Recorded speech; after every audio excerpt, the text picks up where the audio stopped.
नोटबंदीचा आढावा घेण्यासाठी अर्थमंत्री अरुण जेटली यांनी बँकेच्या अधिकाऱ्यांसोबत बैठक घेतली। त्यानंतर त्यांनी माहिती दिलेली आहे, आपण जाणून घेऊया। करेंसी के विषय को लेकर विपक्ष ने जो प्रस्ताव दिया था चर्चा के लिए, तो जिस दिन संसद आरंभ हुई राज्यसभा में सरकार ने उसी दिन स्वीकार कर लिया कि हम तुरंत चर्चा के लिए तैयार हैं। एक पूरा दिन चर्चा हुई और लगभग हर राजनीतिक दल के लोग बोले और चर्चा के अंत में जो वक्ता रह गए थे उनको बोलना था और सरकार अंत में जवाब देती। पहले दिन कोई प्री कंडीशन नहीं थी। विपक्ष बिना किसी कंडीशन के चर्चा के लिए तैयार हुआ। सरकार ने भी इसका स्वागत किया, लेकिन चर्चा के दौरान यह स्पष्ट था कि शोर मचाने लायक बहुत विषय थे, कहने लायक तर्क बहुत कम थे और इसलिए शायद विपक्ष को भी यह महसूस हुआ और दूसरे दिन से बहाने ढूंढने लगे कि किस तरीके से चर्चा न हो। उनका प्रमुख कारण था कि प्रधानमंत्री जी चर्चा में हिस्सा लें। आज ये स्पष्ट था जो वक्ता बोले हैं सुबह से कि विपक्ष की बिल्कुल तैयारी नहीं थी। They were all taken by surprise.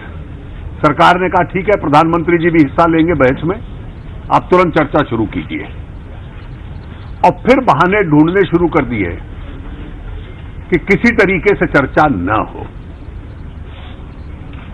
सरकार का रवैया बहुत स्पष्ट है, हम चर्चा चाहते हैं और जो चर्चा पहले दिन आरंभ हुई, आज थोड़ी सी हुई, वो कंटिन्यू करें। लेकिन आज हमारा जो शक था वो विश्वास में बदल गया कि जनता तो स्वागत कर रही है जो काले धन और क्राइम मनी के खिलाफ सरकार ने कदम उठाए हैं। आक्रोश में सिर्फ विपक्ष लगता है और इसलिए कुछ दिनों के लिए वो चर्चा नहीं चाहते थे। आज मजबूरी में 3 वक्ताओं को बोलना पड़ा क्योंकि सरकार ने ये कहा कि प्रधानमंत्री जी चर्चा में भाग लेंगे और दोपहर के सत्र में फिर उन्होंने कंडीशंस लगानी शुरू कर दी। सरकार का बिल्कुल स्पष्ट रवैया है, चर्चा हो और जो कदम सरकार ने उठाए हैं और आज क्या वास्तविक स्थिति है और देश हित में सरकार ने जो कदम उठाए हैं, सार्वजनिक जीवन को, व्यावसायिक जीवन को साफ सुथरा बनाने के लिए सरकार स्पष्टता से उसको डिफेंड करेगी। यह सुनकर भी बहुत खेद हुआ बहस के दौरान कि उस सरकार का संचालन करने वाले लोग जो 2004 से 14 तक सरकार में थे, जहां शायद इस देश में सबसे अधिक ब्लैक मनी का जनरेशन हुआ होगा, सबसे अधिक भ्रष्टाचार के कांड हुए होंगे,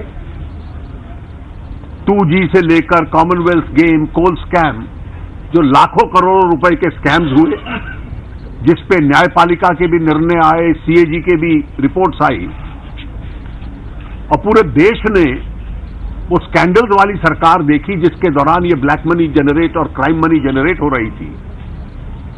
आज ब्लैक मनी के खिलाफ हुआ कैंपेन उनको ब्लंडर लगने लग पड़ा है। वो 2G और कॉमनवेल्थ और कोल स्कैम उनको ब्लंडर नहीं लगता था, लेकिन काले धन के खिलाफ क्योंकि सख्त कदम उठाए गए हैं, उस सरकार का मुखिया जो 2004 से 14 तक थी, उनको ये ब्लंडर लगने लग पड़ा है। चर्चा आगे होगी तो ये तर्क भी सदन के अंदर दिए जाएंगे, लेकिन मुझे इसकी आशंका लगती है कि शायद विपक्ष और कुछ समय के लिए इस चर्चा को आगे न बढ़ने दें।